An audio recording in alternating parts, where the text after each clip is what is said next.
Welcome to the Making a Multi-Million-Dollar Med Spa podcast, where we dive into the art and science of building a thriving med spa. I'm your host, Kat Toronto.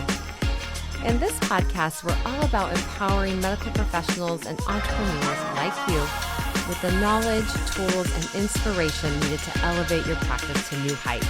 Whether you're just starting your journey or you're a seasoned expert looking to expand, this is the place where the industry's brightest minds come together to share their secrets to success. So sit back, relax, and get ready to unlock the potential of your med spa with the Making a Multi-Million-Dollar Med Spa podcast. Let's go on this journey together, one success story at a time. Hi, welcome back to the Making of a Multi-Million-Dollar Med Spa podcast. I'm Kat Toronto, and I'm so excited to have the one and only Sammy Williams here with me today. Thank you so much for coming on the podcast with me and being willing to share your experience, which is just amazing with all of our Mint listeners. So thank you, thank you. Thank you for having me. Happy to be here. Yeah. Okay, so we're going to dive in. I think first just maybe sharing a little bit of details about your background and how you got started. You know, how long have you been with AesthetiCare? Sure, yeah. It will be 11 years this April. Oh, I was 22 when I started. 22? Yeah. Such Or a 20, baby. 23 And on you my had- calendar. And you went for a 4-year degree prior to. Yes, I went to K-State, graduated with a degree in family studies and human services. Originally wanted to get into counseling and helping people that way, but found it probably going to be a little bit depressing over time and just didn't see myself not being able to bring it home with me. And so kind of shifted gears into something that I felt like I was still helping people, but in a much happier way. Yeah. So when you started with AesthetiCare, how many estheticians did we have? Gosh, 3, I think. Yep. Yeah. And how many do we have now? I mean, Like 10? crazy. Yeah. 11? So yeah. much has changed and shifted since you came on as we've grown together. in Yeah, this industry. so much This is- growth. So, all right. So it's interesting. So you started with your 4-year degree. You decided that that wasn't right for you. How did you find aesthetics? Like what brought you to this industry? So med spas were kind of coming up when I was in college, so they weren't huge yet, but I always knew I was interested in the beauty industry. I didn't necessarily want to work in like a salon or a relaxing spa, but I visited, I think it was a dermatologist's office, and noticed there were estheticians and nurses walking around, and I was like, this just seems fun. Like, what is going on? And kind of discovered med spa, talked to a few of my older cousins who had come to AesthetiCare actually, and they said, oh my gosh, it's so great. We could totally see you here. Like, we know Matt Toronto, you should come just talk to him about it, kind of get an idea of if this is what you'd want to do. And I just felt like it was such a positive space. My mom asked me, like, what do you want to do? What are you interested in? And I was like, I just like working with people. Like, I just want to work with people. Like, what? And a hobby and an interest was that beauty side of it. But I wanted to dive a little deeper into it. And then I feel like at the same time, it was a perfect storm that med spas were coming up when I was kind of finding what would have been perfect for me at the same time. I mean, looking at what your background is and your degree, what do you think or do you feel like you're pulling from that? Yeah, I mean, a little bit. Like, I don't regret getting my degree in there. My classes at K-State were so helpful just for like everyday life stuff, but then also, I mean, when we're helping people just feel better about their skin, we're also helping their confidence, and that's so deep within. And a lot of what I wanted to do on like the psychology side was helping people feel better. I didn't want to work with like premarital counseling. I didn't want to work with people that were in a really happy spot. I wanted to work with people that were struggling and try to get them to feel better. And so, yeah, I feel like I kind of do a little bit of that here. I mean, I've had clients for 10 years, and so they really open up, and I'm glad and happy to be a little listening ear for them. yeah, I mean, you make such an impact with that, and I want you to share a story you were telling Sure. me earlier. Yes, We were talking before the absolutely. podcast started, so I'm going to ask you to share that in just a minute. But so you're making this shift. Your mom asks you, like, what are you really interested in? And so how did the interview process go? I mean, so you had friends or family that had known Matt or knew Matt. Yes. And so how did that go? I went to aesthetic school, and during that process, came over and just introduced myself to Matt and told him kind of where I was at. And he said, if you want to come shadow when you're done, I'm happy to do that. So I shadowed Tara and had a great day and just thought it was so interesting. He made it clear that they weren't hiring at the time. I think I called back like 6 months, and at that time I was already working at a front desk at another med spa, just to kind of get my foot in the door there, but wanted to be here. And so called him like 6 months later. He's like, hi, me again. Can I come shadow again? Can I come tour again? And he's like, yeah, sure. So I did it again. And then like 6 months after that, he called me and said, okay, we have a esthetician. She's fell in love, moving to Hawaii. Do you want to come over and interview? And I was ecstatic. I was so excited. And yeah, came over and interviewed and kind of just sold myself as, okay, I have no experience, but you can mold me into whatever. I can do whatever you tell me to do. And I'm so excited to learn. I feel like maybe at the beginning of college, I wasn't as excited about the learning part, but after I graduated, kind of finding my passion, I was so excited to learn all this stuff and to dive in. And so it was really a fun time. A funny story about in aesthetic school, everybody was talking about like their dream jobs, and we had to do like little reports on it. And girls, a lot of them were into the makeup, and so they were like, oh, I'd love to be a makeup artist for a celebrity. They were naming these huge places in like LA and places I hadn't even heard of, and I wrote it about AesthetiCare. And I was like, I would love to be there. Yeah. I just wanted to be here. I was like, I want to stay in Kansas City. Like my family's here. I always wanted to stay in Kansas City, and I just knew, I mean, AesthetiCare is not just the best med spa in Kansas City. We are absolutely the best med spa, I think, in the world. So I was like, it's in my backyard. I want to stay here, and I want to be here, and this is my dream job.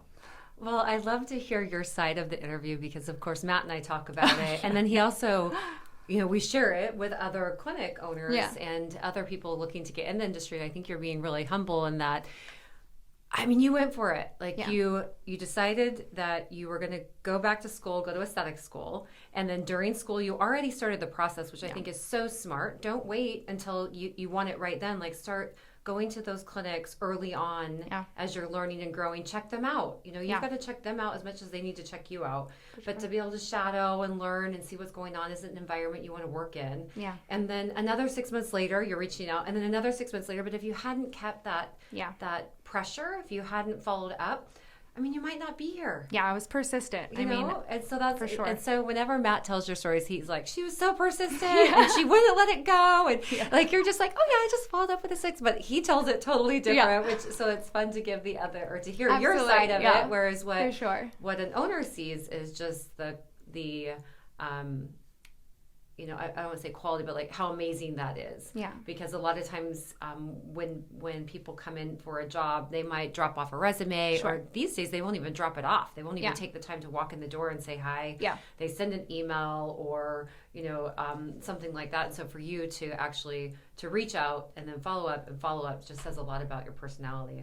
And also like the success that you've had now, because I'm sure that you've used those same skills and following up with your clients and building a clientele that's really impressive over the last 10 years. Thank you. So, yes, we love you, Sammy. Thank you. I have to brag on you just a little bit. Thank you. So, okay, so some of the things, like when I look at all of the services that you offer, because it's everything from hydrofacial, dermaplaning, chemical peels, laser hair removal, and then you offer all of the laser procedures pretty much that we have to offer. Yes. So Halo, Moxie, BBL,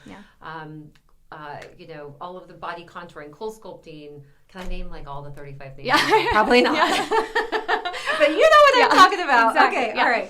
So, what are you most excited about right now with all of the procedures that you offer? Moxie Bright has a really special place in my heart right now. I just love it so much, and I'm just seeing so much success with it. I feel like I'm kind of pushing the limit and trying it on different areas of the body and combining it with different modalities. I just did my first BBL Moxie Halo on my mom, and she was a little bit beat up, but great guinea pig, and she did great. And the result, it's huge already. She's like 8 days out and it's looking beautiful. And I'm just so excited about it. I've been finding it a lot with like Genius and trying just to get a little bit more on like the collagen and the tightening aspect. So just like combining treatments, I think that's huge. I think we have so much equipment at our fingertips, but now just kind of finding a good recipe and mixing and matching, I'm really excited about. And I just think for me, somebody that's a sweller and has typically a little bit more downtime, Moxie, I'm like, I'll just do a Moxie every day if I can avoid being so swollen after some of these treatments. Because Moxie was, I mean, the first one I was swollen, but the next two were a piece of cake, and excited to do it again. And full body Moxie. I love it. So a Moxie Bright AesthetiCare is a BBL Moxie combo treatment that we just call Moxie Bright. Correct. Because we found that rarely do I do a Moxie without BBL anymore. Right. So it is really nice just to have a procedure that it's on the menu of services. It's one price. It really simplifies it for our clients, which makes it easier also on our team. For sure. And so I love the Moxie Bright treatment. But for those of you that don't know what that is, it's just a BBL Moxie. Correct. And so with the treatments that you're doing, what do you have kind of these, I try to steer away from like, what are the settings that you use? Because, every recipe is different and every client's different and what they're looking to get out of it is different. Sure. But do you tend to steer towards certain treatments? Like, let's say you do have someone that is, in that 30 to 40-year-old range with melasma. What is kind of one of your typical go-tos that you feel like? Let's do Fitzpatrick 1 through 3. I'm going to give you some directives. So Fitz 1 through 3, in that 30 to 40-year-old range, but with melasma, what do you find to be really working for you settings right now? wise? Yeah. So I'm loving, again, I still am doing the BBL with the Moxie for my melasma clients. I'm seeing that a lot of the melasma, especially forehead melasma, is a lot more vascular than I ever kind of realized. And kind of toning down that reds and those capillaries in there has been really helpful with the BBL portion. So going a little bit more aggressive there, depending on how dark the brown portion of the melasma is there. I love the 560 with anywhere from like a 15 to 16 jewels, 10 pulse width, about 20 cooling with a square spot size. That really works. I think that's kind of my go-to for treating capillaries and vascular melasma. And then for the Moxie portion, I love the 15-15 5 passes. I was doing 4 passes at first, and I don't know, some reason, I'm like, oh, I feel like I need to do 4 versus 5. And so I feel like if there's somebody that got really pink after the BBL portion, I'm doing 4 passes at the 15 and 15 rather than the 5 passes.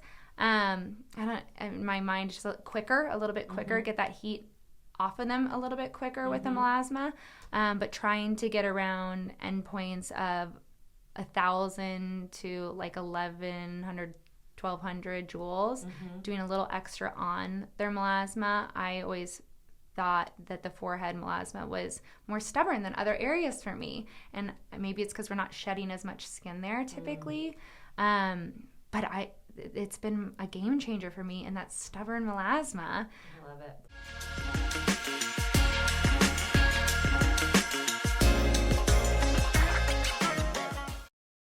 Did you know when a provider completes a Mint Aesthetics clinical course and passes the quiz, they get a custom certificate acknowledging their work?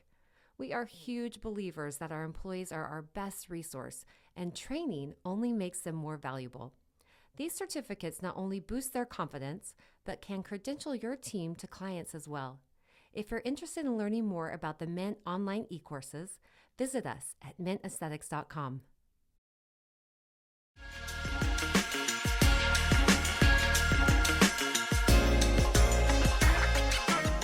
And I just feel like you see so many other pretty benefits besides just melasma. Like, I'm seeing huge results in little fine lines and little pores and things that are just texturally looking a little dull or need a refresh. And I feel like I keep surprising myself. I had a girlfriend in who one of her concerns was their smile lines. I was like, let's just kind of grind it out a little bit with the Moxie, and it looked good. I was like, this is great. So was that one of the photos you recently sent over? No, those were just two clients. One of them was that story I told you about earlier. But no, those were just two clients. But they did good with it. And her lines, the lines around her eyes, just brightening up and smoothing around her eyes look great. I feel like I start with those 5 passes, but end up really detailing it and going over spots extra, making sure I get right up as close to the eyes as I can. And really kind of customizing it to that individual and making sure to hit every area. Okay, so I have a couple questions for you. One, when you mentioned that you go from the 5 passes to the 4 passes, are you dialing it into the device and telling the device you're doing 4 passes so it's dumping out more energy per row, or do you leave it? Okay. Yep. I just like to clarify because, I'm a very detail-oriented person, no, so I'm sure. assuming that other people are as well, and it drives me crazy when I hear people talk about a treatment, and then I'm like, but you're missing all the fine little details. Yes. And then when you're doing those 4 passes, let's say you're doing your horizontal pass, is it one row and then you're just kind of laying those rows right next to each other? Or do you go overlap a little bit. Overlap, but not like directly up and down the same row. Correct. Yeah. Okay. I'm probably doing about a 30 to 50% overlap. It's kind of how I feel. And that would explain how you're getting up to that higher amount of energy delivered. Because I was thinking in my mind, like, how are we calculating? But that explains it. And I think it's really helpful to hear that because it helps our listeners to understand if they deliver a treatment and it's only 500 joules per total energy delivered. Totally. And you're doing a treatment that's up to close to 1,000. You've put in so many more little zones of injury. You get a lot more mends that come up, and then a lot more sloughing, which would of course improve the melasma more significantly than those lower densities. Yeah. So I love that. Thank you very much. Course. Just to point out, Sammy's actually really good at sending before and after photos, and so that's what I was commenting on earlier. And I'd asked her, was that the one that you had recently sent over? Because she's great at getting the befores and getting the afters, which can be very difficult, and then putting them together and then sending them into management. And so, just really impressive, Sammy. Thank you. So with any tips with that, like getting the befores and afters, asking for those afters from clients, or any tip on helping out other estheticians and nurses that are struggling with getting those photos? Sure. I think, and I've had people mention, especially newer estheticians or nurses starting out, being a little bit hesitant and nervous to see the final result and having them come back. And I've just found maybe that's how I felt at first, but regardless, if you spend time and money with me, I want to make sure you're seeing those results and that quality of care of just making them know, okay, you did a follow-up, and if we weren't 100% happy, let's try something else. Like, we're so blessed we have different options here and we can try new things.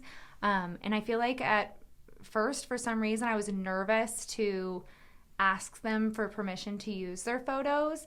I don't know why I felt like I was being a little invasive or something, but I'm surprised how often people say yes. I would say more often yes than no for sure.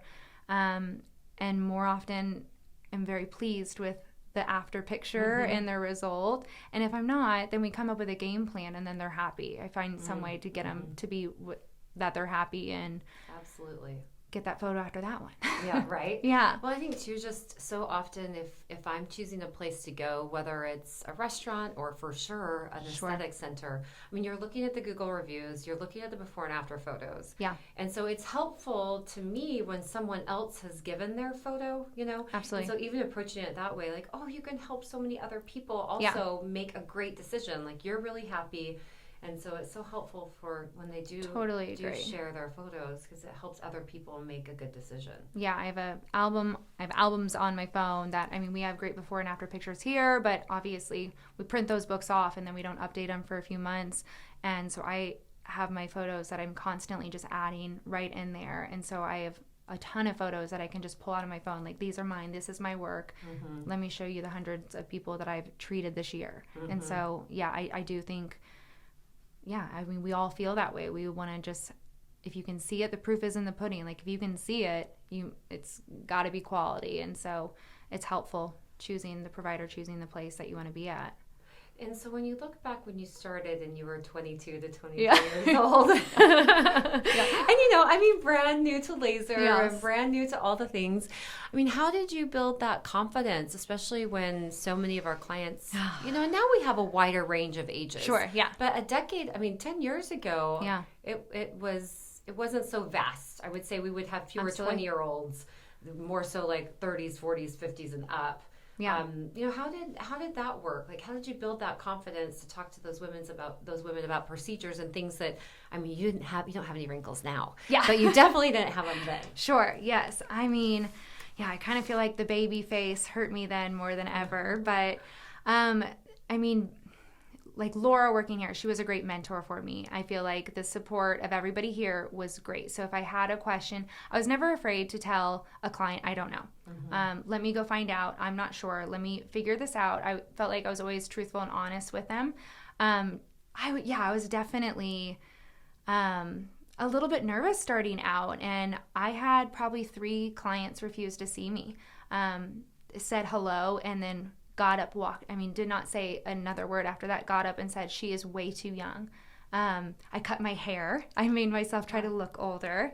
I tried a lot because, it was just, especially when I started feeling more confident, it was a bummer when somebody just looked at me and was like, oh, she's young. She's not going to know what she's talking about. And so a big part of it, I feel like if I can have like 5 minutes with somebody, I feel like I can connect with them a little bit. And I definitely used humor a lot and would kind of joke like, well, this is my first day. You're my first one. Are you excited? We're going to get through this together. And then just see the terror in their face and like, just kidding. Yeah. And so I feel like that was helpful. Experience definitely made me feel more and more confident. Sammy, I've never heard that story that you had women get up. Not Different- to be like an No. annoying older lady, but like I'm so proud of you for like keeping to it, Yeah. and not letting that drag you down. Like you just took it and changed it up and figured it out, and that's huge. I mean, I do. I feel like I can connect with somebody if you give me a shot, and I get it. I get where they were in their life and they wanted to feel like somebody could relate to them, and maybe I couldn't for what they were coming in for. And so no harm, no foul, but if you give me a chance, I can break down that wall. Well, I think that's so good for so many women, for us to hear. Like as you're younger, you're just starting out. Like, that's going to happen. That's okay. Yeah. Like, let's find the right fit for that person. There's Absolutely. nothing wrong with that, and just to have the confidence to then say, hey, let me, that's all right. We've got another provider here. Let me introduce you to them. Exactly. It's only going to build your credibility. For sure. And so I think that's just so, right now we have 2 younger estheticians, and it would be great for them to hear that story, so maybe if you haven't, maybe you'll share it with them. Yes. Or they'll hear it here. Yes. Yeah. So I think that's amazing. And so, kind of looking back at your journey again, because we've brought up this example of what we talked about earlier a couple times, so let's dive into that. But I'd asked you, what are your biggest accomplishments, or when you look at your career, what are you the happiest with or most excited about? And what was your answer? Yeah, work-wise, one of the biggest ones, of course, for me, and what I think of most is just getting a chance to work here. That's where I wanted to be, and I just knew the reputation of AesthetiCare, so I wanted to be here. But just day to day, just making people feel so good. And yes, the story I was talking to you about earlier, last week, I had a follow-up with a client who we had done a Moxie, and she had done 2 Moxies, and it was for pretty severe melasma. And the first one, she didn't see great results, so we kind of switched it up. And the second one, hit a home run. She was thrilled. She brought her son in, so he was sitting there too, and we're taking the photos, and she's just so excited, and I'm so excited. I'm like, can I use these photos? These are so great. Can I show everybody? And she was excited, and so we're walking out, and she just grabs me by the arm and said, hey, can I just say thank you? And I was like, oh, you're gonna make me cry. I'll make me cry again. And I was like, of course. And she's like, no, you really cared about my skin. I really felt like you cared about my skin. Can I give you a hug? And I was like, of course. And so those little moments, and I've had definitely a lot of those moments, but that was one of those that sticks out most and most frequent or most recent. But those little moments and how they make you feel just really makes me feel like I'm accomplishing something. I'm lucky to be in a place where I love my job, but also to make people feel so good and to change something that was bothering them or hurting their confidence. Might be not like a huge, like, oh, this is the pinpoint, this is the huge accomplishment, but yes, all those moments make me feel like I'm accomplishing something great every day. Oh, I love that, Sammy. I just, when you talk about, not to put you on the spot with this, but when you talk about switching it up, because, I mean, that is a journey to do the treatment, and then, you know, how you'd already mentioned today that if they come back and you're thinking, okay, that didn't work as well as I thought it should, we gotta switch it up and do something different.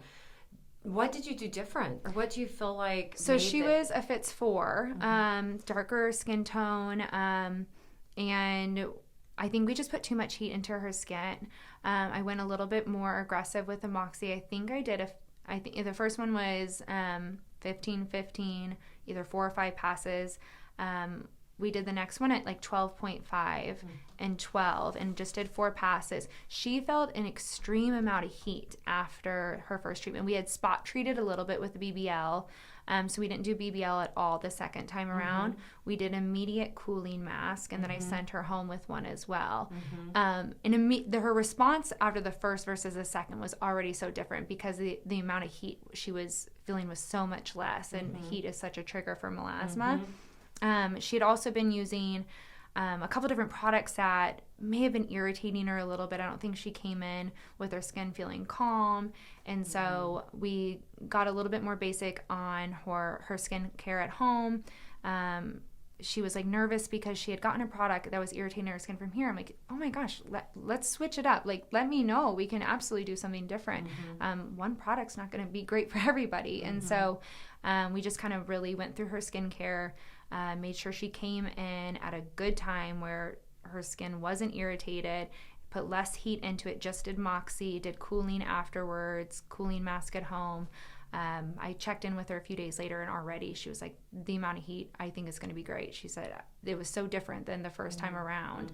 And really, it wasn't that much different, but we just had to kind of dive in to be like, okay, what did we do? What were we using? And kind of go through a little checklist of what can we do differently and switch it up. And so when she came in for that second treatment, what did her skin look like? Did the melasma look the same as before? Did it look darker? It was darker. Did it look like she had PI? Okay. Yeah, it was darker. She was a little bit more, her overall skin tone looked about the same. Maybe, yeah, probably about the same, but her melasma was definitely darker than her starting point. And so... And her lifestyle, and she hadn't been on trips or anything like that, right, or been out in the sun, or... Right. I think it was just that initial heat, because she said the way she described it made me feel like we did a halo. Like she was hot for hours afterwards. And so, yeah, just too much heat for her. I don't know, something just irritated her beforehand going in that she couldn't get her skin to calm down, but... I was glad it worked the second time. Love it. Yeah, it was great. Yeah, I do love that 12.5 millijoule setting, as you know. Yeah, it's a good one. Yeah, it's a good one. So what about anything else? Like, what excites you about the future? I mean, you've kind of talked about stacking treatments, which I think is really fun, and doing different combinations. You know, kind of branching out from maybe some of the ways we originally learned certain techniques or treatments. But is there anything that really, like, you look at and you're like, oh, I'm really excited about that? Maybe it's a different body area or a different condition that you're treating now with a certain technology. I want to get more into, like, in a sense, kind of the mommy makeover body treatment stuff, like more tightening on the body. I have 2 little boys, and so I carried them both, and being pregnant, obviously, our body changes afterwards. I'm in my mid-30s, and so have a lot of friends going through that same thing, and so it's kind of a little bit more of a passion of mine to help women that we do all this great, just keeping the world go round by having these babies, and then we just are like, okay, well, now my body took a little hit, so... And nobody really tells you what that's going to be like. Nobody tells you. I joke, I feel like when you leave the hospital, they should be like, okay, here's your ticket to AesthetiCare, and here's your little gift card, and they should just gift you with all those things. Because women, we do it all. Yeah. Oh, I love that. So just some combination therapy. Yeah, combination. I haven't learned soft wave yet. I want to get into that because I think doing that on the body could be huge.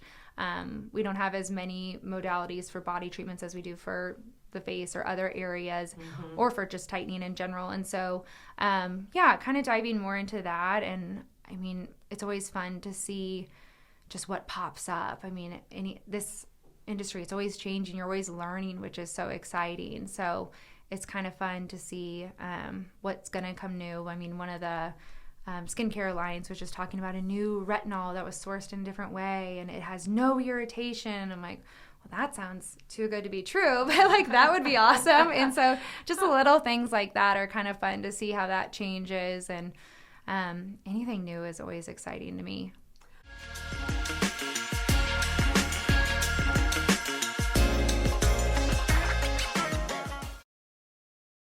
Hi, all. I hope you're enjoying the podcast. We are always looking for feedback to make it better. So be sure to give us your feedback at the link in the show notes. If you're loving the podcast, we would really appreciate it if you would share it with a friend, rate us 5 stars, and write a review. This really helps other clinics and industry professionals find our podcast. Thanks. Now let's get back to the episode.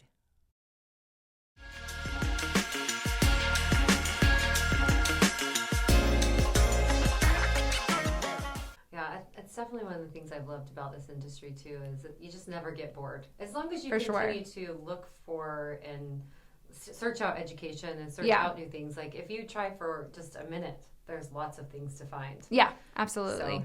So, well, talking or looking back, if you were to say, or if you were going to talk to your 22-year-old self, you know, what advice would you give to yourself, or what advice would you give to other people that are starting now, and how to get to where you are? Yeah, I mean, I think my struggles when I was 22, 23 was just having that confidence working with clientele that was double your age or even triple your age, and feeling confident enough to approach women or men. And so just roll with the punches and don't be afraid to ask questions. Lean on the people next to you for support and ask them questions. Like one of my favorite things about AesthetiCare, especially in our old space, was we're kind of on top of each other a little bit. We had grown quite a bit, but we were all right there, and there was always somebody you could find and bounce ideas off of. So if you had a difficult client or situation where you're like, I don't know what to do with this, I tried this, not working, there was 10 people right there, 5 people right there. They're like, this is helpful for me. I would try this. And so just getting that support and not being afraid to ask for help. I mean, part of me thinks it would I have loved it if I would have gone straight from high school into aesthetics? And I don't think I would be, and I wouldn't have had the same mindset if I didn't get that college experience. I feel like I was ready to learn when I came into it. Mm-hmm. And so when I thought about that question early on, I thought, would it be to start aesthetics right away? And I think it happened in the right way for me. I think there was some good growth in between there, and I think being here and just the experience and the coworkers and everybody that we can lean on will help with that growth, even when you're newer, mm-hmm. young. Well, I mean, I look back and I think, oh, I wouldn't want you to miss that college experience either. No, I mean, those K-State football games were probably pretty fun. And like, you don't want to miss. It was good. I mean, if you can, especially for sure, if you have the ability to go and the financial ability, like absolutely. Support. I'm sure you can figure it out in a number of different ways, but that's such a great place to be at that age. Yeah, absolutely. So it was a blessing. I wouldn't want you to miss out on that either, but I'm definitely so grateful that you found your way here. Thank you. Me too. Yeah. Well, any other little tidbits you want to share with our listeners? Anything that we've missed that maybe we talked about earlier or you had thought about? I don't know. Let me just read through. I mean, I've definitely enjoyed every minute of this chat. Me as well. I think, even if there's any little tip that you want to give with a certain treatment, I always like to give what I call the mint minute, Sammy. Oh, gosh. Oh, my gosh. Okay. So one of my mint minutes is like, when hypochlorous acid came out, I was so excited about that. Being able to use that instead of alcohol, or being able to flip the adapter around on the BBL handpiece. Especially anything that you have any little tips with, dermaplaning or tips with Genius or something like that. So for me, I'm a sweller. And so that really comes into play when I'm trying to do some treatments. And I have a lot of tips and tricks for my clients that are swellers. But Nectar, I think, has really been helpful. It's a product from Elastin.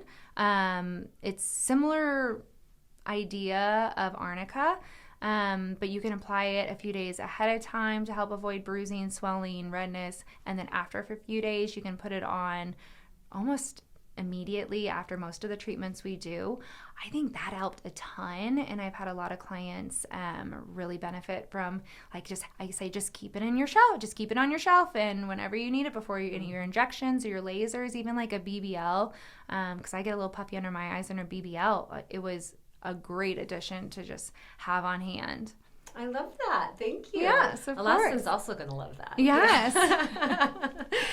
Oh, well, thank you, Sammy. Thank you You're for welcome. spending the time with me and sharing all this amazing information with our listeners. It just makes such a big impact. So My from pleasure. the bottom of my heart, thank you so much. Well, thank you. Thank you for all you do for us. I love it. Like, my biggest thing I love the most is getting to work with all of you.